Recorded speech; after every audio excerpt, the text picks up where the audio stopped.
നിറങ്ങളെ പാടൂ. ഇത്രയും ആസ്വദിക്കാൻ പറ്റുന്ന രീതിയിൽ രാമായണം എങ്ങനെയാണ് ചൊല്ലാൻ പഠിച്ചത്? കുട്ടിക്കാലം മുതൽ ഞാൻ കണ്ടും കേട്ടും വളർന്ന ഒരു സംസ്കാരമാണ്. പച്ചപ്പ കാണുമ്പം കവിത വരും. അപ്പോൾ എന്തെങ്കിലുമൊക്കെ കവിത അപ്പോഴായിരിക്കും. കാരണം ഈ ഞാൻ കവിയല്ല, കവിതയായിട്ട് ബന്ധമുള്ളതെന്ന് പറഞ്ഞത് ഇത് കേട്ടും അത് ചൊല്ലിയുമുള്ള ശീലമേ എനിക്കുള്ളൂ. സിനിമയിലേക്ക് എന്തുകൊണ്ടാണ് കൂടുതലായി ഒരു ഊന്നൽ നൽകാതിരുന്നത്? സിനിമയാണ് അൾട്ടിമേറ്റ് എന്ന് ഞാൻ അങ്ങോട്ട് ചോദിക്കുന്നു. എന്തെങ്കിലും നല്ല കവിത പാടിയാലോ ചൊല്ലിയിട്ടാലോ അത് കേൾക്കാൻ സൗമനസ്യമുള്ളവർ കുറവാണ്. ഏതാണ് ഏറ്റവും കൂടുതൽ ഇഷ്ടം? കുട്ടിക്കാലത്തെ ഓണമായിരുന്നു. അതെപ്പോഴും പറയല്ലേ, നമ്മുടെ തലമുറയുള്ള ഓണമാണ് ഏറ്റവും നല്ല. എല്ലാവരും ഒന്നുപോലെ എന്നുള്ള സങ്കല്പം നമ്മൾ സ്ഥിരമായി കഴിഞ്ഞാൽ എത്ര സുഖകരമാണ് ജീവിതം. കാവാലം എന്ന കലാപാരമ്പര്യം, പാട്ടുവഴിയിലെ ഓണക്കാലം. പാട്ടും കഥകളുമായി കാവാലം ശ്രീകുമാർ, സീ മലയാളം ന്യൂസിനൊപ്പം. സർ നമസ്കാരം. നമസ്കാരം സാർ. ഇപ്പോൾ എനിക്ക് തോന്നുന്നു പറഞ്ഞു തുടങ്ങുമ്പോൾ നമുക്ക് അച്ഛൻ കാവാലം നാരായണ പണിക്കരിൽ നിന്ന് തുടങ്ങാമെന്ന് തോന്നുന്നു. അദ്ദേഹം പകർന്നു വെച്ചൊരു തനത് സംസ്കാരം, ഒരു നാടക സംസ്കാരം, അല്ലെങ്കിൽ ഒരു കവിത, നാടൻ പാട്ട്, ഈ ഒരു സാംസ്കാരിക മെച്ചം അത് താങ്കളിൽ എത്രത്തോളം സ്വാധീനം ചെലുത്തിയിട്ടുണ്ട്? കുട്ടിക്കാലം മുതൽ ഞാൻ കണ്ടും കേട്ടും വളർന്ന ഒരു സംസ്കാരമാണ്. നാടകമായാലും കവിതകളായാലും അതൊക്കെ ഈ കവിതകളൊക്കെ എന്താ പറയേണ്ടത്, അതിനൊക്കെ വിഷ്വലൈസ് ചെയ്ത് ഇപ്പോൾ അയ്യപ്പണിക്കരുടെ കവിത, അതുപോലെ കിടമനിട്ട, വിനയേന്ദ്രൻ, ഇങ്ങനെയുള്ള ഒരു ഗ്രൂപ്പ് ഉണ്ടായിരുന്നു. അപ്പോൾ അവരുമായിട്ട് അവരുടെ കവിതകളൊക്കെ സാധാരണ സ്ഥലങ്ങളിൽ, ഇപ്പോൾ എന്താണ് ചില കവലകളിൽ, അങ്ങനെയൊക്കെ പണ്ട് കാലത്ത് ഒരു പതിവുണ്ടായിരുന്നു. ഇവർ ഒരുമിച്ചൊരു കൂട്ടായ്മ ഉണ്ടായിരുന്നു. അപ്പോൾ അതൊക്കെ ഞാൻ കുട്ടിക്കാലത്ത് ഈ ഒരു സംസ്കാരം എന്താ പറയുക കണ്ട് വളർന്നുകൊണ്ട് എനിക്കത് നമ്മൾ വളർന്നാലും ഈ കവിതയും നാടൻ പാട്ടുകളും എൻ്റെ എന്താ പറയുക ശാസ്ത്രീയ സംഗീതത്തോടൊപ്പം അതും എൻ്റെ എൻ്റെ ബ്ലഡിൽ അലിഞ്ഞു ചേർന്നൊരു കാര്യമായി മാറി. അതാണൊരു കാരണം നമ്മൾ ഇപ്പം വേണിച്ചേട്ടൻ നമ്മുടെ ആലപ്പുഴയിൽ ഞങ്ങളുടെ അച്ഛൻ്റെ നാടക സംഘത്തിൽ വന്ന് ചേരുകയും അവിടം തൊട്ട് അവസാനം വരെ നമ്മളോടൊപ്പം യാത്ര ചെയ്ത ഒരു വ്യക്തിയാണ് നെടുമുടി വേണിച്ചേട്ടൻ. തിരുവനന്തപുരത്തേക്ക് ഞങ്ങളോടൊപ്പം വരികയും ഇവിടെ വേറൊരു എന്താ പറയുക ഒരു ഇതിനു വേണ്ടി നാടക റിഹേഴ്സലൊക്കെ നടക്കുകയും ഡെയിലി. അപ്പോൾ അതിനോടൊപ്പം ഭാഗമായിട്ട് വേണിച്ചേട്ടനും ഒക്കെ മറ്റു പലരും ഇങ്ങോട്ടേക്ക് കൂടുമാറി 1975 അച്ഛനോടൊപ്പം. അപ്പോൾ അങ്ങനെ ഈ ഒരു കൾച്ചറൽ ഒരു സ്ഥലത്തേക്ക് നമ്മൾ മാറിയപ്പോൾ, ആലപ്പുഴയിൽ നിന്ന് മാറിയപ്പോൾ കുറച്ചുകൂടി എനിക്കിപ്പോൾ ആകാശവാണിയിലുമൊക്കെ അതുപോലെ ചില നാടകവേദിയിലും ഒക്കെ ഒരു ഓപ്പണിങ് കിട്ടി എന്നുള്ളതൊരു സത്യമാണ്. തീർച്ചയായും എനിക്ക് തോന്നുന്നു ഈ നെടുമുടി വേണു സാറിനെ പറ്റി പറയുമ്പോൾ ആലായാൽ തറ വേണം എന്നുള്ള പാട്ട്, അതാണ് ഏറ്റവും കൂടുതലായി എല്ലാവരും ഓർത്ത് വെക്കുന്നത്. അദ്ദേഹം ഈ നെടുമുടി വേണു സാർ ആയിക്കോട്ടെ, കാവാലം നാരായണ പണിക്കരായിക്കോട്ടെ, അത് അച്ഛന് എഴുതിയതല്ല, അച്ഛൻ കണ്ടെടുത്ത ഒരു ശേഖരത്തിൽ നിന്ന് കണ്ടെടുത്ത ഒരു പാട്ട്. നമ്മളിങ്ങനെ എല്ലാ വേദികളിലും അത് പാടി നടക്കും. വേണിച്ചേട്ടൻ അത് കൂടുതൽ അത് പോപ്പുലറാക്കി. ഞാൻ എൻ്റെ കച്ചേരി വേദികളിൽ അത് പാടും. കാരണം എപ്പോൾ പാടിയാലും എത്ര പ്രാവശ്യം പാടിയാലും അതിൻ്റെ എന്താ പറയുക പുതുമ നശിക്കാത്ത വളരെ സിമ്പിൾ സോങ് ആണല്ലോ. അപ്പോൾ അതുകൊണ്ട് തന്നെ അതിൻ്റെ ഇത് പണ്ട് എനിക്ക് 100 വർഷം മുമ്പ് മറ്റൊരു ഓളപ്പവണ്ണ ഇല്ലത്തെ ഒരു അന്തർജനം എഴുതിയതാണ്. അപ്പോൾ ഒരു ശേഖരത്തിൽ, പണ്ട് ഈ ഒരു ഫോക്ക് ശേഖരത്തിൽ എവിടെയോ നിന്ന് അച്ഛനെ കിട്ടി. അച്ഛനും അമ്മയും അത് പാടിയ എത്രയോ 60 വർഷം മുമ്പ് പാടിയ നമ്മുടെ വലിയ സ്പൂൾ റെക്കോർഡ് ചെയ്ത് എൻ്റെ ഇപ്പോഴും ഉണ്ട്. അച്ഛനും അമ്മയും കൂടെ ഒരുമിച്ച് പാടി. അപ്പോൾ ഇതൊക്കെ ഞാൻ പറയുന്ന ഒരു സംസ്കാരത്തിൻ്റെ ഒരു ഭാഗമാണ് ഇത്തരം പാട്ടുകളും ഒക്കെ. നമ്മുടെ കൃഷിയിടങ്ങളിലെ ഞാനിടയ്ക്ക് അച്ഛൻ്റെ കൂടെ ഒരിക്കൽ കുട്ടിക്കാലത്ത് 2 പ്രാവശ്യം ഈ പച്ചപ്പൊക്കെ നിറഞ്ഞു നിൽക്കുന്ന കൃഷിപ്പാടങ്ങളിൽ ഞാൻ പോയിട്ടുണ്ട്. രസമാണ്. അതിൻ്റെ നടുക്കിൽ ഒരു മാടത്തിൽ കൃഷിയുടെ പണികളെല്ലാം ചുറ്റും നടന്നുകൊണ്ടിരിക്കുക, കൊയ്ത്ത് അല്ലെങ്കിൽ അത് മെതി, ഇതൊക്കെ നടന്നുകൊണ്ടിരിക്കുമ്പോൾ അച്ഛനവിടെ ഈ കവിത എഴുതിക്കൊണ്ടിരിക്കുക. ഇതൊന്നും ശ്രദ്ധിക്കുന്നില്ല. ഇതൊക്കെ നോക്കാനായിട്ടാണ് പോകുന്നത്. അതിൻ്റെ നെല്ലിൻ്റെ കാര്യങ്ങളൊക്കെ അതൊന്നും നോക്കില്ല. ഇങ്ങനെ അവിടെ നടക്കിരുന്ന ഈ പച്ചപ്പ കാണുമ്പം കവിത വരും. അപ്പോൾ എന്തെങ്കിലുമൊക്കെ കവിത അപ്പോഴായിരിക്കും. കാരണം ഈ വൃത്തിയായിട്ടൊരു വൈറ്റ് ഷീറ്റൊന്നും ആവശ്യമില്ല. എവിടെയെങ്കിലും ഒരു ചെറിയ പേപ്പർ കിട്ടിയാൽ അതിൽ കുത്തി കുറിക്കും. താങ്കൾക്കും ആ ഒരു സ്വഭാവമുണ്ട്, സാറിനും ആ ഒരു സ്വഭാവമുണ്ട്, ഇങ്ങനെ പെട്ടെന്നിരിക്കുമ്പോൾ ഇങ്ങനെ കവിതകൾ അല്ലെങ്കിൽ വരികൾ ഓർത്ത് വന്ന്? ഇല്ല, ഞാൻ കവിയല്ല, കവിതയായിട്ട് ബന്ധമുള്ളതെന്ന് പറഞ്ഞത് ഇത് കേട്ടും അത് ചൊല്ലിയുമുള്ള ശീലമേ എനിക്കുള്ളൂ. ചൊല്ലാനായിട്ട് എനിക്ക് ഒരു വശം കിട്ടിയത് ഈ പറഞ്ഞ ബാക്ക്ഗ്രൗണ്ടിലാണ്. അച്ഛൻ ചൊല്ലി കേൾക്കുമ്പോഴും അല്ലെങ്കിൽ അച്ഛൻ്റെ കൂടെ ഉണ്ടായിരുന്ന മറ്റ് മഹാന്മാരായ കവികളുണ്ട്, അവരുടെയൊക്കെ കേട്ട് നമ്മുടെ കാതിൽ കിടപ്പുണ്ട്. നമുക്ക് അതുപോലെ നമ്മുടെ ഒരു കവി ചൊല്ലുന്ന പോലെ ഒരിക്കലും ഒരു ഗായകന് എന്താ പറയുക, ഒരു ആത്മാംശം കിട്ടില്ല.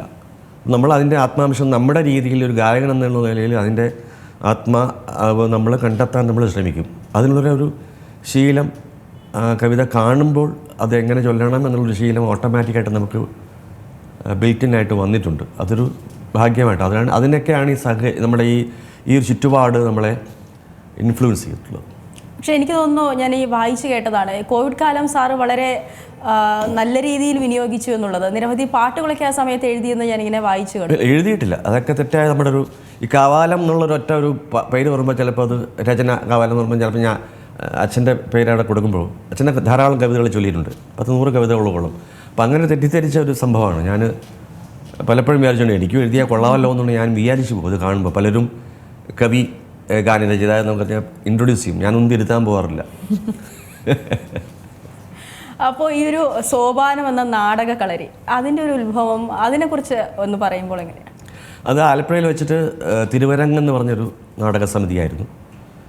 മണിച്ചേട്ടനൊക്കെ നമ്മുടെ ഫാസിൽ പച്ചിക്കയൊക്കെ ഉള്ള ആ കാലഘട്ടത്തിൽ അതിൻ്റെ പേര് തിരുവരങ്ങനായിരുന്നു. അതാണ് പിന്നീട് തിരുവനന്തപുരത്ത് വന്നപ്പോഴത്തേക്കാണ് സോപാനത്തിൻ്റെ അതിലെ ഒരു നാടകത്തിൻ്റെ ഇതാണ് ഈ തിരുവരങ്ങ് എന്നുള്ള ആ പേര്. അപ്പോൾ അത് പിന്നീട് അത് സോപാനം എന്ന് മാത്രമായി. അതിൽ പല ആക്ടിവിറ്റീസും ഉണ്ടായിരുന്നു. സോപാന സംഗീതം ഉണ്ടായിരുന്നു, മോഹിനിയാട്ടത്തിൻ്റെ ഗാനങ്ങൾ ചിട്ടപ്പെടുത്തുക, ഇതൊക്കെ ഉണ്ടായിരുന്നു. അന്ന് വലിയ നർത്തകിമാരായ പിന്നെ ഭാരതി ശിവജി, കന്നാക്രിലെ തുടങ്ങിയവർ നമ്മൾ അച്ഛൻ്റെ അടുത്ത് വന്നിട്ടും അപ്പോൾ നമ്മളതിനെ കമ്പോസ് ചെയ്യാൻ ഞാനും ഇരിക്കും. അങ്ങനെ ഒരു ചില ശീലമുണ്ട്. അപ്പം അങ്ങനെ ഈ കേരളത്തിൻ്റെ തനതായ ഒരു ഗാനശൈലി നമ്മുടെ മോഹിനിയാട്ടത്തിന് വേണം എന്ന് നിഷ്കർഷയുടെ അച്ഛന്. ആ ഒരു സമയത്ത് ഈ സോപാനം എന്നൊരു നാടകക്കളരി വരുന്ന ഒരു സമയത്ത് ഇതിന് ഇന്നിത് വളരെയധികം പോപ്പുലറാണ്, നിരവധി ആരാധകരുണ്ട്. എന്നാൽ ആദ്യഘട്ടങ്ങളിൽ ഇതിന് ചെറിയ രീതിയിലുള്ള വിമർശനങ്ങളൊക്കെ നേരിട്ടിരുന്നു എന്ന് പറഞ്ഞു കേട്ടിട്ടുണ്ട്. അത് ശരിയാണ്? ഇത് നാടകമാണോ എന്നൊക്കെ ചോദിക്കുന്ന ഒരു കാലഘട്ടം ഉണ്ടായിരുന്നു. പക്ഷെ നമ്മുടെ ഈ ഇബ്സൺ, ഷേക്സ്പിയർ തുടങ്ങിയ നമ്മുടെ നമുക്കെപ്പോഴും വെസ്റ്റേണിൽ നിന്ന് എപ്പോഴും ആരാധിച്ചിരുന്ന ഒരു കൂട്ടരാണ് നമ്മൾ. നമുക്കറിയാം, സിനിമയിലാണെങ്കിലും ശരിക്കും നമ്മളെപ്പോഴും മലയാളത്തിൻ്റെ അല്ലാത്ത കാര്യങ്ങളാണ് നമുക്കന്ന് അതേ ഉണ്ടായിരുന്നുള്ളൂ. ഇപ്പോൾ ഹിന്ദി സിനിമ, അതിൽ നിന്നാണ് പിന്നെയാണ് തനതായിട്ട് നമ്മുടെ സിനിമയിൽ പോലും നമുക്ക് ഗാനങ്ങൾ പോലും നമ്മുടേതായത് പിന്നീട് പിൽക്കാലത്താണ്. അപ്പോൾ അതുപോലെ തന്നെ നമ്മുടെ സംസ്കാരം, നാടക സംസ്കാരം എന്നത് ഇന്നതാണ് എന്ന് ഒരു എന്താ പറയേണ്ട ഒരു ബോധ്യം, ഇങ്ങനെ ആയിരിക്കണം എന്നൊക്കെ ഒരു ബോധ്യം പണ്ടുണ്ടായിരുന്നു. അത് വെസ്റ്റേൺ ബേസ്ഡ് ആയിരുന്നു. അത് ഉടച്ചു വാർത്തതാണ് നമ്മുടേതായിട്ടുള്ള നാടക രൂപങ്ങൾ നമുക്കുണ്ട്. അപ്പോൾ തീർച്ചയായിട്ടും നമുക്കും അങ്ങനെ ഒരു തനതായിട്ടുള്ള ഒരു ശൈലി നമുക്ക് വേണം എന്ന് പറഞ്ഞ് ഉടച്ച വാർത്ത ഒരു സംഭവമാണ്. ഇപ്പോൾ അതിൻ്റെ ഏതാണ്ട് അറിയപ്പെടുന്ന ഒരു നാടകം എന്ന് പറയുന്നത് അവനവൻ കടമ്പയാണ്. അതിലൂടെയാണ് ഒരു പൊളിച്ചെഴുത്ത് നടത്തിയത്. അല്ലെങ്കിൽ വെറുതെ മൈക്കിൻ്റെ മുമ്പിൽ നിന്ന് സംസാരിക്കുന്ന ഒരു രീതി ആയിരുന്നു. അത് വിട്ടിട്ട് നമുക്ക് നമ്മുടേതായ സങ്കേതങ്ങൾ, നാട്യ സങ്കേതങ്ങൾ, അതെല്ലാം ചേർത്തിട്ട് ഒരു തിയേറ്ററിക്കൽ ഒരു ഗ്രാമർ ഉണ്ടാക്കി എടുത്തു. ഇതിൻ്റെ ഇന്നത്തെ കാലത്ത് അപ്പോൾ ഈ ഒരു സംസ്കൃത നാടകങ്ങൾക്കുള്ളൊരു പ്രാധാന്യം അത് എത്രത്തോളമുണ്ട്? നമുക്ക് ഈ ആർട്ട് ഫോം എന്ന് പറഞ്ഞാൽ ഇതൊരു ജനകീയം ആയിരിക്കണം നിർബന്ധമില്ല. ഒരു സാർവത്രികമായ വലിയൊരു എന്താ പറയുക ഒരു സദസ്സിനെ കേറ്റർ ചെയ്യാനുള്ള അല്ല ശരിക്കുള്ള ആർട്ട് ഫോം എന്ന് ഞാൻ വിശ്വസിക്കുന്നു. അങ്ങനെയാണ് ഇപ്പം നാടകങ്ങൾ അന്നത്തെ ഈ ഇത്തരം നാടകങ്ങളൊക്കെ തന്നെ ഒരു ഒരു സംഘമുണ്ട്, ഒരു സാംസ്കാരികമായിട്ടൊരു ഒരു ഒരു അതിൽ എന്താ പറയുക തനിമയുള്ള അതിലുമായിട്ട് ബന്ധപ്പെട്ട് നിൽക്കുന്ന ഇപ്പോൾ ചില സിനിമ ഇപ്പോൾ അരവിന്ദേട്ടൻ ഒരു ഗോപാഷ് ഇങ്ങനെ തുടങ്ങിയ സംസ്കാരവുമായി ബന്ധപ്പെട്ട് നിൽക്കുന്ന കുറേ ആൾക്കാരുടെ ഒരു കൂട്ടായ്മ ഉണ്ടായിരുന്നു. അപ്പോൾ അതിൽ ആ ഒരു തലമുറയിൽപ്പെട്ട ആൾക്കാരാണ് അന്ന് ആ നാടകം കാണാനൊക്കെ വന്നിരുന്നത്. നമുക്കിപ്പോൾ ആലോചിക്കുമ്പോൾ ഇത് പ്രസക്തിയുണ്ടോ എന്ന് ചോദിച്ചാൽ അത് സിനിമയുടെ ആയിട്ട് നമ്മൾ കമ്പയർ ചെയ്യുമ്പോഴാണ്, വലിയൊരു ക്യാൻവാസും ഇതുമായിട്ട് കമ്പയർ ചെയ്യുമ്പോഴാണ്, അല്ലെങ്കിൽ വലിയൊരു ഒരു എന്താ പറയേണ്ട ഒരു ഗ്രൗണ്ടിൽ നടക്കുന്ന അങ്ങനെയൊന്നും പറ്റില്ലത്. അതിനൊരു ചെറിയ ലിമിറ്റഡ് ഓഡിയൻസ് വേണം. സംസ്കാരവുമായിട്ട് ബന്ധപ്പെട്ട സാംസ്കാരികമായ ഒരു തനിമയുള്ള ഒരു കാര്യമായതുകൊണ്ട് അത് എല്ലാവർക്കും രുചിക്കണമെന്നില്ല. എല്ലാവർക്കും പണ്ട് ഇവരൊക്കെ പറയാറുള്ളത് എല്ലാവർക്കും മനസ്സിലായിക്കൊള്ളണമെന്നില്ല. നാടകത്തിലെ ചില സങ്കേതങ്ങളോ ചില ഡയലോഗ്സോ ഇതൊക്കെ എവിടെയെങ്കിലും ആർക്കെങ്കിലും എന്തെങ്കിലുമൊക്കെ അതിനകത്ത് മനസ്സിൽ കൊള്ളും. അത് പിന്നെ ചിന്തിക്കാനുള്ളതാണ്. ഇപ്പോൾ നമ്മൾ പല സിനിമകൾ കണ്ടാൽ പോലും നമുക്ക് ചിന്തിച്ചാൽ ചിലത് നമുക്ക് അതിൻ്റെ ത്രെഡ് പിടികിട്ടുള്ളൂ. എന്ന് പറഞ്ഞ പോലെ ചില കാര്യങ്ങൾ നമ്മൾ വീണ്ടും അവനവൻ കിടമ്പൊക്കെ തന്നെ എത്രയോ പ്രാവശ്യം കണ്ടിട്ടുള്ളവരുണ്ട്. അത് കാണുന്നത് ഒരു സുഖമാണ്. ഒരു എന്താ പറയുക, നമുക്ക് ചില പാട്ടുകൾ കേട്ടുകൊണ്ടിരിക്കാൻ തോന്നും എന്ന് പറഞ്ഞ പോലെ ഒരു നാടക രൂപമായിരുന്നു അച്ഛൻ്റെ പല നാടകങ്ങളും അങ്ങനെ ആയിരുന്നു. അതുകൊണ്ടാണ് അത്ര ഒരു ലാർജ് സ്കെയിൽ ഓഡിയൻസിന് അത് പറ്റില്ല. ഈ നിരവധിയായിട്ടുള്ള സിനിമാ നടന്മാർ ഈ നാടകത്തിലേക്ക് വരികയും നാടക നടന്മാർ ഈ സിനിമയിലേക്ക് പോകുന്നൊരു പശ്ചാത്തലവും ഒക്കെ ഉണ്ടായിട്ടില്ല ഈ സോപാനം വഴി. അത് നമ്മുടെ കൃഷ്ണൻകുട്ടിനാർ ഉണ്ട്. സ്ഥിരമായിട്ട് നമ്മുടെ നാടകത്തിൽ പണ്ട് ജി ശങ്കരപ്പിള്ളയുടെ നാടകത്തിൽ ഉണ്ടായിരുന്നതാണ്. അതുപോലെ നമ്മുടെ കുടിയേറ്റം ഗോപി ചേട്ടൻ, അങ്ങനെ പലരും ഉണ്ട്. അപ്പോൾ അവരൊക്കെ പിന്നീട് പിൽക്കാലത്ത് സിനിമയിലും ഒക്കെ പലതും റെയർ നാടകത്തിൽ നിന്ന് ഇത്തരം നാടകങ്ങളിൽ നിന്ന് വരിക എന്നുള്ളൊരു റെയർ ഇതാണുള്ളൂ. അതിൽ വരുമ്പോഴത്തേക്ക് ഈ നാടകത്തിൻ്റെ എന്താ പറയുക സ്റ്റേജിൽ കാണിക്കുന്ന പോലെല്ലാം സിനിമയിൽ വരേണ്ടത്. അപ്പോൾ അതൊക്കെ ഒരു അഡാപ്റ്റബിലിറ്റി ഈ നടന്മാർക്കുണ്ടായിരുന്നു. എങ്ങനെ ആയിരിക്കണം സിനിമയിലെ അവരുടെ ഭാവങ്ങൾ എത്ര കണ്ട് കുറയ്ക്കണം. നാടകത്തിലാകുമ്പോൾ നമ്മൾ ഒരു ഇമ്മീഡിയറ്റ് ഓഡിയൻസിന് മുമ്പിൽ കാണിക്കുന്ന ഒരു അതിഭാവുകത്വമൊന്നും അവിടെ ആവശ്യമില്ല. അല്ല, ആ മുഖത്തെ ചലനങ്ങളൊക്കെ അത്രയും വേണ്ടില്ല. അപ്പോൾ അത് കൺട്രോൾ ചെയ്യാനുള്ള ഇതൊക്കെ ഒരു എന്താ പറയുക, വേണിച്ചേട്ടനൊക്കെ അതൊക്കെ പെട്ടെന്ന് സ്വായത്തമാക്കി. ആ നാടകത്തിൽ നിന്ന് സിനിമയിലേക്കുള്ള ഷിഫ്റ്റൊക്കെ എല്ലാവരും അങ്ങനെ ആയിരുന്നു. നമ്മുടെ ഗോപിച്ചേട്ടനും എല്ലാവരും ആ ഒരു എന്താ പറയുക, ആ സിനിമയ്ക്ക് വേണ്ട എന്തൊക്കെയാണോ അത് അവർക്ക് വളരെ വളരെ ബുദ്ധിപരമായിട്ട് അതിനെ ടൈം ചെയ്തെടുത്തിരുന്നു നാടക സംസ്കാരത്തിനെ. അതുപോലെ തന്നെ ഇപ്പോൾ ഈ ശാസ്ത്രീയ സംഗീതം സാറിനെ സംബന്ധിച്ചിടത്തോളം ഈ ശാസ്ത്രീയ സംഗീതം, കവിത, നാടൻപാട്ട് ഇതിലൊക്കെയാണ് കൂടുതലായും ഇങ്ങനെ കോൺസെൻട്രേറ്റ് ചെയ്തിട്ടുള്ളത്. സാർ സിനിമയിലേക്ക് എന്തുകൊണ്ടാണ് കൂടുതലായി ഒരു ഊന്നൽ നൽകാതിരുന്നത്? സിനിമയാണ് അൾട്ടിമേറ്റ് എന്ന് ഞാൻ ഒരിക്കലുമല്ല, തീർച്ചയായും. ഞാൻ പലപ്പോഴും ചോദിക്കും, പിന്നെ ഇപ്പോൾ ഫിലിം എന്താ പറയുക പിന്നണി ഗായകൻ എന്നൊക്കെ പറയുമ്പോൾ നമുക്ക് തന്നെ ലജ്ജയാണ്. അതുകൊണ്ട് ഞാൻ അധികം പാടിയിട്ടില്ല. അത് പലതും പാടിപ്പോയതാണ്. എന്നെ വിളിച്ച് അങ്ങനെ പാടി. അച്ഛനും അങ്ങനെ എഴുതി അങ്ങനെയാണ്. അപ്പോൾ നമ്മൾ ആ സംസ്കാരത്തിൽ നിന്ന് വന്നുകൊണ്ട് എനിക്കത് എന്താണെന്നൊന്നും എനിക്കറിയില്ലായിരുന്നു. അപ്പോൾ നമ്മളങ്ങനെ പാടിപ്പോയ ചില പാട്ടുകൾ ഉണ്ടെന്നല്ലാണ്ട് അതിൽ ഞാൻ ഗാനമേള എന്ന് പറഞ്ഞാൽ ഉറച്ചു നിന്നില്ല. ഞാൻ നിന്നിരുന്നെങ്കിലും ഒരു പക്ഷേ കാരണം ഈ ഒരു പാട്ട് കൃത്യമായി പഠിക്കുക ഇതൊന്നും എൻ്റെ ചിന്തിക്കാനേ പറ്റാത്ത അവസ്ഥ. കാരണം ഞാൻ പഠിച്ച് വളർന്ന ഒരു ക്ലാസിക്കൽ അല്ലെങ്കിൽ ഫോക്ക് ശൈലി എന്ന് പറയുന്നത് വരുമ്പടി പാടുക. ഇപ്പോൾ ക്ലാസിക്കലി പഠിച്ചത് ഒരു കീർത്തനം, ഒരു പാട്ട്, ഒരു കീർത്തനമൊക്കെ നമ്മൾ അതുപോലെ ആയിരിക്കില്ല പലപ്പോഴും സ്റ്റേജിൽ അവതരിപ്പിക്കുക. അപ്പോൾ അതിന് വ്യത്യാസം ഉണ്ടാകും. അതിൻ്റെ അതേ അച്ചടി ഭാഷയിൽ നമുക്ക് പാടാൻ പറ്റില്ല. ഇത് കൃത്യമായിട്ട് അത് തന്നെ പാടണം. അതെനിക്ക് ഉൾക്കൊള്ളാൻ പറ്റാത്തതുകൊണ്ടും എനിക്ക് വശമില്ലാത്തതുകൊണ്ടും ഞാൻ അതിൽ കൂടുതൽ കോൺസെൻട്രേറ്റ് ചെയ്തില്ല. അതുകൊണ്ട് ക്രിയേറ്റീവായിട്ട് പോകും ചിലത്. അത് ക്രിയേറ്റിവിറ്റി അവിടെ ഒരിക്കൽ സംഭവിച്ചാൽ പിന്നെ അത് മാറ്റാൻ പറ്റില്ല. അപ്പോൾ ആ ഒരു ഇതുമായിട്ട് നമുക്ക് പറ്റാത്തത് കൊണ്ടാണ് ഞാൻ ഗാനമേളയിലായിരുന്നെങ്കിൽ കോൺസെൻട്രേറ്റ് ചെയ്തെങ്കിൽ ഒരു പക്ഷേ തീർച്ചയായിട്ടും ആദ്യകാലത്തെ അങ്ങനെ അല്ലായിരുന്നു എന്നുള്ളതുകൊണ്ടാണ് എൻ്റെ ഒരു കുറവ്. തീർച്ചയായിട്ടും. ഈ പഴയ കാലത്തെ സംബന്ധിച്ച് നോക്കുമ്പോൾ ഇന്നത്തെ കാലത്ത് ഈ സാഹിത്യ ലോകത്തിന് കിട്ടുന്ന ഒരു പരിഗണന അത് എത്രത്തോളം ഉണ്ട്? കാരണം എനിക്കൊന്ന് ഇന്നിപ്പോൾ ഒരു സോഷ്യൽ മീഡിയ ഒരു ഇങ്ങനെ കടന്നു വന്ന ഒരു സാഹചര്യത്തിൽ ആളുകൾ കുറെ കൂടെയൊക്കെ അതിലേക്കല്ലേ പോകുന്നത്. ആ ഒരു പഴയ കാലത്ത് എനിക്ക് തോന്നുന്നു കിട്ടിയിരുന്ന ആ ഒരു പരിഗണന അത് ഇന്നത്തെ കാലത്തും ലഭിക്കുന്നുണ്ടോ? അതോ ഇപ്പോൾ കലാകാരന്മാരെ സംബന്ധിച്ച് നോക്കുമ്പോൾ ഒരു പക്ഷേ ഈ കലാരംഗത്ത് മാത്രം നിന്നതുകൊണ്ട് അവർക്കൊരു വരുമാനം കിട്ടില്ല എന്നുള്ളൊരു ബോധ്യവും ഉണ്ടാകും. സാഹിത്യമാണ് ഉദ്ദേശിച്ച കലാസാഹിത്യ മേഖല പൊതുവിൽ അല്ല. ഇപ്പോൾ വരുന്ന കുട്ടികൾക്ക് എപ്പോഴും നല്ല കുറച്ച് നാൾ മുമ്പ് തുടങ്ങിയ ഇപ്പോൾ നിങ്ങളുടെ തന്നെ കോമ്പറ്റീഷൻസ് ഉണ്ട്, സിയുടെ തന്നെ കോമ്പറ്റീഷൻ, അതുപോലെ പല ചാനലിൻ്റെ കോമ്പറ്റീഷൻസ് ഉള്ള. അതിൽ നിന്ന് വളരെ വളരെ അത്ഭുതകരമായി ചില കഴിവുള്ള കുട്ടികൾ വന്നിട്ടുണ്ട്. ഞാൻ തന്നെ പലപ്പോഴും ഇവരുടെ പലരുടെയും ബേസിക്കായിട്ട് ഇവരുടെ തിരഞ്ഞെടുക്കേണ്ട ഒരു ഘട്ടങ്ങളിൽ ഞാൻ പലപ്പോഴും ഇവരുടെ പാട്ടുകൾ ഞാൻ കേട്ടിട്ടുണ്ട്. ആദ്യ ലെവലിലൊക്കെ നമ്മളെ അത്ഭുതപ്പെടുത്തുന്ന രീതിയിലാണ് ഇവരുടെ പിന്നീട് ആ ഒരു കോമ്പറ്റീഷനിലേക്കുള്ള അവരുടെ ആ പരിണാമം എന്ന് പറയുന്നത്. അപ്പോൾ അത്രയധികം സംഗീതത്തോട് എക്സ്പോസ്ഡ് ആകുമ്പോഴത്തേക്കും പാട്ടിൻ്റെ രീതികളെ പറ്റി അവർക്കൊരു എക്സ്പോഷർ കിട്ടുമ്പോൾ അവർ ഭയങ്കരമായിട്ട് ചേഞ്ച് ആവും.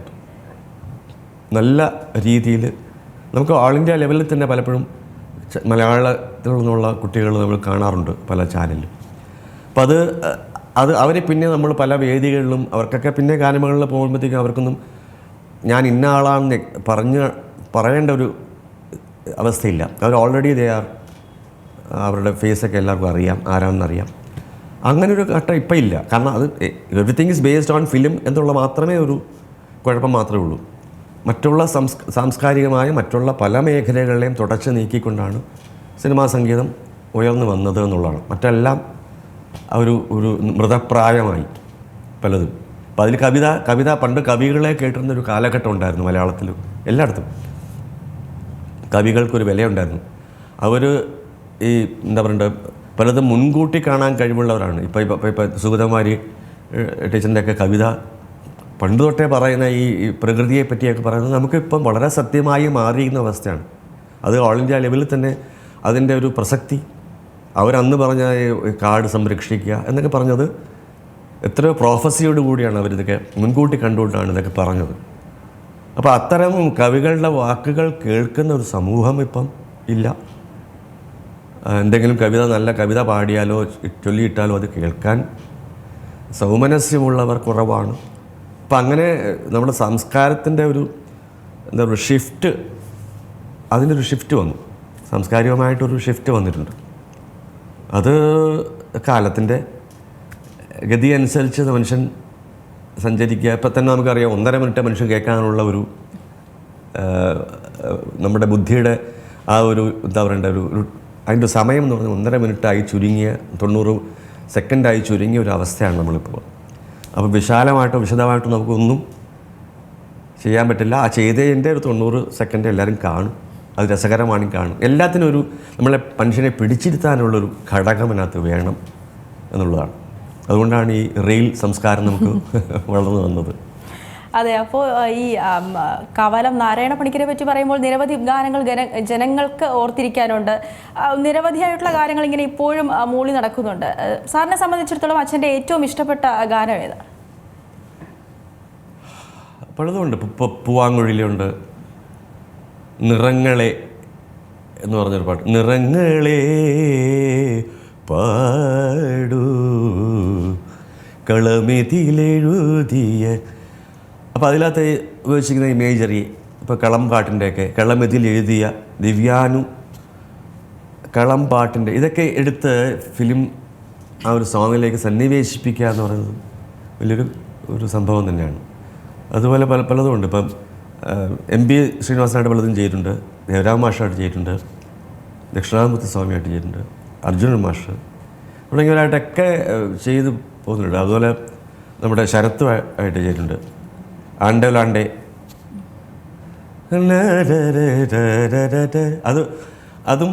അതുപോലെ ജോൺസൺ മാഷുമായിട്ട്. അപ്പം ഇങ്ങനെ പലരും അക്കാലത്ത് ഇപ്പോൾ ജോൺ പോളൊക്കെ അച്ഛനെ വിളിക്കണമെന്ന് വളരെ താല്പര്യമുള്ളൊരു വിഷയം. അങ്ങനെ അച്ഛൻ പോയി എഴുതിയിട്ടുള്ളതാണ്. അപ്പോൾ അച്ഛൻ്റെ എന്താ പറയുക സാഹിത്യ ഇതിലെ ഒരു ബൈ പ്രോഡക്റ്റാണ് ഫിലിം സോങ്സ് എന്ന് പറയാം. നാടകത്തിൻ്റെയും നാടകരചനയുടെയും മറ്റു പല ആക്ടിവിറ്റീസിൻ്റെ ഇടയ്ക്ക് അച്ഛൻ്റെ ഒരു സംഭവമായിരുന്നു. ചെറിയൊരു സംഭവമായിരുന്നു. വിളിക്കുമ്പം പോവുക, എഴുതുക. അന്നൊക്കെ മദ്രാസിൽ പോയി എഴുതേണ്ട ഒരു ഇതായിരുന്നു. സാറിനെ പറ്റി പറയുമ്പോൾ എനിക്ക് ഏറ്റവും കൂടുതൽ ഓർമ്മ വരുന്ന രാമായണമാണ്. എങ്ങനെയാണ് ഇത്രയും ആസ്വദിക്കാൻ പറ്റുന്ന രീതിയിൽ രാമായണം എങ്ങനെയാണ് ചൊല്ലാൻ പഠിച്ചത്? അതെനിക്കും അറിയില്ല. ഞാൻ എൻ്റെ 40ാമത്തെ വർഷമാണിത്. ആ രാമായണം ഞാൻ എന്താ പറഞ്ഞ കയ്യിലെടുത്ത് തുടങ്ങിയിട്ട് അതൊരു നിമിത്തമാണ്. ഞാൻ മറ്റു പലതും ജീവിതത്തിൽ പാടിയാലും എന്ത് പാടിയാലും അവസാനം ജനങ്ങൾ അറിയപ്പെടുന്നത് രാമായണം വായിക്കുന്ന ആണെന്നുള്ളതല്ല. കാരണം അങ്ങനെ ഒരു നമുക്ക് ഭാഷയോട് വലിയ പ്രിയമാണ്. മലയാള ഭാഷ നമ്മൾ സ്നേഹിച്ചില്ലെങ്കിൽ, നമ്മൾ ഇഷ്ടപ്പെട്ടില്ലെങ്കിൽ, ഞാനത് നിങ്ങളോടിപ്പോൾ രണ്ട് വാക്ക് സംസാരിക്കുന്നത് ഒരു ശീലമുണ്ടായത് രാമായണം വായിച്ചതിൽ നിന്നാണ്. കാരണം മലയാളത്തെ നമ്മൾ അടുത്തറിയാൻ പറ്റുന്ന ഒരു സംഭവമാണ്. എല്ലാ കവികളും, അന്നത്തെ കവികൾ, ഇപ്പോൾ ഞാനിപ്പം ചെറുശ്ശേരിയുടെ കൃഷ്ണഗാഥ അതും എടുത്തുകൊണ്ടിരിക്കുക. പക്ഷേ രാമായണത്തോളം പ്രസക്തി മറ്റൊന്നിനുമില്ല. ഒരു ഷെയർഡ് മിത്താണ് അതിൻ്റെ ഉപയോഗിച്ചിരിക്കുന്ന. കാരണം മലയാള ഭാഷാ പിതാവ് എഴുത്തച്ഛൻ ഉപയോഗിച്ചിട്ടുള്ള അതിനകത്തെ ചില പദപ്രയോഗങ്ങൾ നമുക്ക് അത് വായിച്ചാൽ മാത്രം മതി. സാഹിത്യ ഒരു കവിതാ സംസ്കാരം ഉണ്ടാകാനായിട്ട് അത് മാത്രം വായിച്ചാൽ മതി. കാരണം എല്ലാ കവികളും, ഇപ്പോൾ വളർന്നു വരുന്ന കവികൾ എല്ലാവരും ഇത് വായിച്ചാണ് അവർ അതിൽ നിന്ന് ബ്രേക്ക് ചെയ്താണ് അവർ കവിത എഴുതി ശീലിക്കുന്നത്. അതാണ് അവരുടെ ബേസ്. കാരണം ഇതിനപ്പുറം വേറെ ഒന്നുമില്ല. അന്നൊക്കെ ഈ ഇങ്ങനെയുള്ള എപ്പിക്സിലൂടെ ആയിരുന്നു ഇവർ കവിതകൾ എഴുതിയിരുന്നത്. ഇപ്പം രാമായണമായാലും ഭാഗവത, ഇതിലൂടെയാണ് അവർ നമ്മുടെ മലയാളത്തിൽ കവിതകൾ ഉണ്ടായിട്ടുള്ളത്. ആ ഒരു ആശയത്തിലും ആ ഒരു തീമിലുമാണ് കവികളുടെ തുടക്കം എന്ന് പറയുന്നത്. ഇവരൊക്കെ അത് മാത്രമേ എഴുതിയിട്ടുള്ളൂ. ഇപ്പോൾ ചെറുശ്ശേരിയൊക്കെ എഴുതിയിട്ടുള്ളതും കൃഷ്ണ സംബന്ധിയായ കാര്യങ്ങളാണ്. അതുപോലെ രാമായണം, പക്ഷേ എഴുത്തച്ഛൻ രാമായണമുണ്ട്, അദ്ദേഹത്തിൻ്റെ ഭാരതമുണ്ട്, ഭാഗവതമുണ്ട്. പക്ഷേ ഇത് എല്ലാത്തിൽ നിന്നും ഹരിനാമകീർത്തനം, ഇതിൽ എല്ലാത്തിനും ഏറ്റവും ജനകീയമായത് രാമായണമാണ്. അതൊരു ഒരു ഒരു മന്ത്രം പോലെയാണ് രാമായണം എന്ന് പറയുന്നത്. ഈ ഒരു രാമശബ്ദം എന്ന് പറഞ്ഞാൽ അതിനകത്ത് ഈ രാമായണം എന്ന് പറഞ്ഞ ഗ്രന്ഥത്തിൽ ഉടനീളം ഓരോ 2 വരിയിലും അടങ്ങിയിട്ടുണ്ട്. അത് നമ്മൾ വായിക്കുമ്പോൾ അറിയാം. അപ്പം അതുകൊണ്ട് തന്നെ അതിന് ദിവ്യത കൂടുന്നതുകൊണ്ടാണ് ഇത് പണ്ട് കാലത്തൊന്നും ഈ എന്താ പറയുക, ഈ രാമായണ മാസം എന്ന് പറഞ്ഞ ആചരണമൊന്നും ഇല്ലായിരുന്നു. എല്ലാവരും എല്ലാ ദിവസവും സുന്ദരകാന്ഡവും ഒക്കെ വായിക്കുമായിരുന്നു സന്ധ്യാവേളയിൽ. അതുകൊണ്ടാണ് ഈ സംസ്കാരം ഉണ്ടാകുന്നത്. മനുഷ്യരിലെ നമ്മുടെ ഭാഷ അറിഞ്ഞെങ്കിൽ മാത്രമേ നമുക്ക് സംസ്കാരം തരുന്ന നമ്മുടെ ഭാഷയിലൂടെയാണ്, ഇല്ലേ? അത് നമുക്ക് തിരിച്ചറിയുന്നില്ല. അപ്പോൾ നമ്മൾ ഭാഷ ഉപേക്ഷിക്കാനാണ് നമ്മൾ മലയാളികൾ ശ്രമിക്കുന്നത്. വെളിയിൽ പോയാലൊക്കെ കുട്ടികളെ ഇംഗ്ലീഷ് പഠിപ്പിക്കാനും അവരിൽ അത് അങ്ങനെയല്ല. എപ്പോഴും നമ്മൾ നിഷ്കർഷിക്കേണ്ടത് നമ്മുടെ കുട്ടികൾ നമ്മുടെ ഭാഷ, കാരണം നമ്മൾ ചിന്തിക്കുന്നത് നമ്മുടെ മാതൃഭാഷയിലാണ്. ഒരു കുട്ടി ജനിച്ച് വീഴുമ്പോൾ നമ്മൾ കേൾക്കുന്നത് നമ്മുടെ ഭാഷയാണ്. അപ്പോൾ അവരുടെ ബേസിക്കായിട്ട് അവരുടെ ബ്രെയിനിലുള്ളത് നമ്മുടെ മാതൃഭാഷ തന്നെയാണ്. അപ്പോൾ അതിലൂടെയാണ് അവിടെയാണ് അവർ കംഫർട്ടബിൾ ആകുന്നത്. ഒരു കുട്ടി കംഫർട്ടബിൾ ആകുന്നത് വളർന്നു വരുമ്പോഴും അവരുടെ സ്വത്വം നഷ്ടപ്പെടാതിരിക്കാൻ ഒരു മെയിൻ ഘടകം ഭാഷയാണ്. അപ്പോൾ അതിൽ തീർച്ചയായിട്ടും എന്നെ സഹായിച്ചത് എന്താ പറയുക, ഒരു ഭക്തിഗ്രന്ഥമെന്നതിനുപരി ഞാനതിനെ ഒരു ഭാഷ സ്നേഹി എന്നുള്ള നിലയിൽ ഭാഷയെ നമുക്ക് എങ്ങനെ ഡെവലപ്പ് ചെയ്യാം, എത്ര കണ്ട് നമുക്കതിന് സാധ്യതയുണ്ട് എന്നുള്ള അങ്ങനെ അതിനൊരു ഗ്രന്ഥമായിട്ട് എടുത്താൽ തന്നെ അത് വളരെ വളരെ ഒരു ശ്രേഷ്ഠമായ ഗ്രന്ഥമാണ്. അപ്പം അങ്ങനെ നമ്മുടെ ജീവിതത്തിലേക്ക് വന്നുപെട്ട ചില അവിചാരിതമായിട്ട് ബന്ധപ്പെട്ട ചില നിയോഗങ്ങളിലൊന്നാണത്. ഒന്നല്ല, അത് മെയിൻ നിയോഗമായി മാറി. ഇനി ഓണത്തിനെ കുറിച്ച് പറയുമ്പോൾ സാർ ജനിച്ചതൊക്കെ ആലപ്പുഴയിലായിരുന്നു. അപ്പോൾ ആ ഒരു ആലപ്പുഴയും അതുപോലെ തന്നെ ആ ഒരു കുട്ടിക്കാലത്തെ ഒരു ഓണവിശേഷങ്ങൾ, അത് ഇന്നത്തെ കാലത്തെ ഒരു ഓണം, ഏതാണ് ഏറ്റവും കൂടുതൽ ഇഷ്ടം? കുട്ടിക്കാലത്തെ ഓണമായിരുന്നു. അതെപ്പോഴും പറയില്ലേ, നമ്മുടെ തലമുറയിലുള്ള ഓണമാണ് ഏറ്റവും നല്ലതെന്ന് എല്ലാവരും. ഇവരിപ്പോൾ നമ്മൾ വളർന്നു പറഞ്ഞാൽ അടുത്ത കുട്ടികളും പറയും, ഞങ്ങളുടെ ഓണമാണെന്ന് പറയും. അതൊരു കാലത്തിൻ്റെ ഒരു ഇതാണ്. എൻ്റെ കാലത്തായിരുന്നു ഇങ്ങനെ പറഞ്ഞു നടത്തിട്ട് നമുക്ക് യാതൊരു കാര്യമില്ല. അതും നല്ലതായിരുന്നു. ഇപ്പം നമുക്ക് വളർന്നു വരുമ്പോൾ നമുക്ക് അതിൻ്റെ ഒരു നൊസ്റ്റാൾജിയ നമ്മുടെ മനസ്സിൽ കിടക്കും. തീർച്ചയായിട്ടും അതുപോലെ ഇല്ല എന്നുള്ള തോന്നൽ നമുക്കുണ്ടാകും. ഇതൊക്കെ വാസ്തവത്തിൽ ഒരു പക്ഷേ പ്രജുഡിസ്ഡ് ആയതുകൊണ്ടായിരിക്കാം. നമുക്കത് തിരുത്താൻ പറ്റില്ല. നമ്മൾ വളർന്ന സാഹചര്യവും സംസ്കാരവും ഒന്നും നമുക്ക് വേറിട്ട് ചിന്തിക്കാൻ പറ്റില്ല. പക്ഷേ നമ്മളെല്ലാം അഡാപ്റ്റബിലിറ്റി ഉണ്ട്. പുതിയ ഓണത്തിനും നമ്മൾ അഡാപ്റ്റബിൾ ആയിരിക്കണം. പണ്ടത്തെ ആ ഒരു നമ്മൾ അയവിറക്കുകയും ചെയ്യാം. പണ്ടത്തെ ആ ഓണത്തിൻ്റെ മാധുര്യം നമുക്ക് അയവിറക്കാം. ആ അഡാപ്റ്റബിലിറ്റി നമുക്ക് ഉണ്ടാകും. ഇപ്പം നമുക്കിപ്പോൾ എൻ്റെ 2 മക്കളും UK അതുകൊണ്ട് ഞങ്ങൾ എന്താ പറയുക, ഒരു ഓണം എന്ന് പറയുന്നത് 1-2 വർഷം മുമ്പ് വരായിരുന്നു എല്ലാവരും ഒരുമിച്ചുണ്ടായിരുന്നു. ഇപ്പോൾ അത് ഞങ്ങൾ 2 മാത്രമേ ഉള്ളൂ, ഞാനും ഭാര്യയും മാത്രമേ ഉള്ളൂ.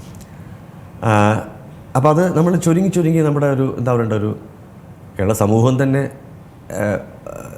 എല്ലാം ഒരു വൃദ്ധസദനമായി മാറിയിരിക്കുക. അച്ഛനമ്മമാർ മാത്രമുള്ള അങ്ങനെ ആയിക്കൊണ്ടിരിക്കുന്ന ഒരു സ്ഥലമായി.